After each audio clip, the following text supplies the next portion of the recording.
ஆண்டவருடைய வருகை ரெண்டு விதம். ஒன்னு ரகசிய, இன்னொன்னு பரசியமா வர்றது.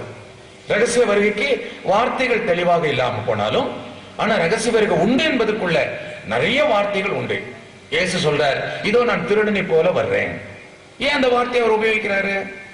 ஏன் வேற உதாரணமே ஆண்டவருக்கு கிடைக்கலையா? திருடனை போல வர்றேன். என்ன இயேசு திருடனா?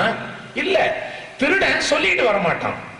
14ஆம் தேதி வர அவன் பின்னாடி பொறுக்கடை கதவை கொஞ்சம் திறந்து வை. எந்த திருடனாவது அப்படி லெட்டர் போட்டு வருவானா? நீங்க தான் விடுவீங்களா?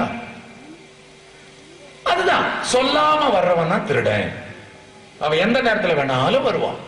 அதுக்காக தான் அந்த உதாரணத்தை அவர் சொன்னார், திருடனை போல வருகிறேன். அடுத்தது அவர் சொன்னார், 2 பேர் வயலில் இருப்பார்கள். வயல்ல வேலை செய்யறது ராத்திரில வேலை செய்ய மாட்டாங்க. இது எப்ப நடக்கும்? பகலில் நடக்கிற காரியம். அதுல ஒருத்தன் எடுத்துக் கொள்ளப்படுவான். அப்ப டியூட்டி சமயத்திலே நீ எடுத்து